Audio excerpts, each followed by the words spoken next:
everybody, welcome to another episode of Widgets and Wonders. This is my show about great products from small companies. Now today we're going to take a look at a terrain crate from Mantic Games. Now you may have seen me go through the dungeon terrain crate, which was I think the first one they did. But I've got two more, and I've actually gotten one of them painted, so I'm pretty stoked to show it off. And this is the Battlefield terrain crate, which is a great bunch of accessories for your medieval tabletop. Whether you're playing Kings of War Vanguard, which is what it's designed for, Kings of War, or of course things like Mordheim, Age of Sigmar, D&D, any kind of fantasy tabletop setup. You want to have people on the road outside. This has like an adventurer's encampment, some walls, all kinds of hedges. Basically 42 pieces of terrain, which you can use to spice up the battlefield. And it's ready to go right out of the box. So I've painted it up, but it does come in colored plastic, and you can basically just throw it on your table and have it be ready to go. So let's take a look at Terrain Crate, the Battlefield set from Mantic Games. So here it is, my painted Battlefield terrain crate. You basically get two of everything. And you can see here in this picture, this is how it comes out of the box. You're gonna get gray for all the stone stuff, and brown for all of the Battlefield accessories and fences and hedges and things. What I've done is I've primed it all with a chocolate brown primer. A flat primer.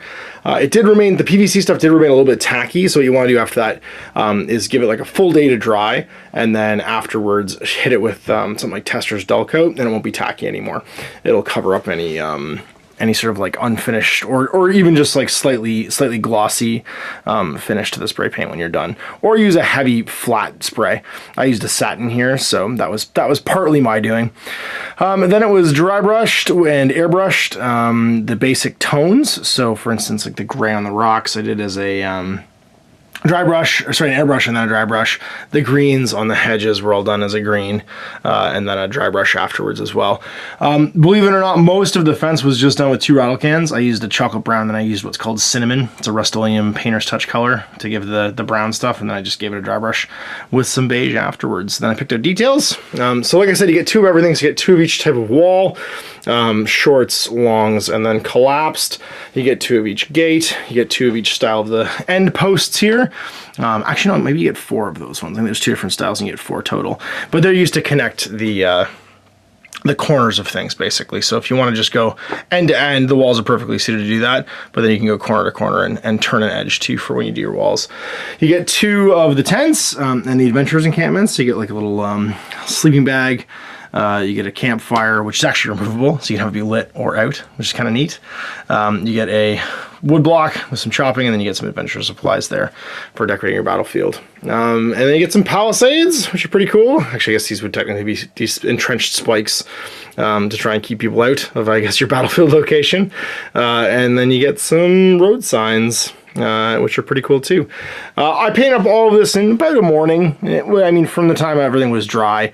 It's not super hard to do. It's just dry brushing and then picking out some details. I think I watched the last two episodes of season 3 of Daredevil while I finished this stuff up, and I'm stoked. It's going to add a lot to the 3x3 for Kings of War Vanguard, and of course for all of my other adventures too, D&D adventures and Mordheim and stuff. Anywhere we're going to be on the road and we want some walls. So great deal. It's 42 pieces of terrain in the box. I think I accidentally started painting some of the stuff from the next box set too, because you do get some of these in the city center bit.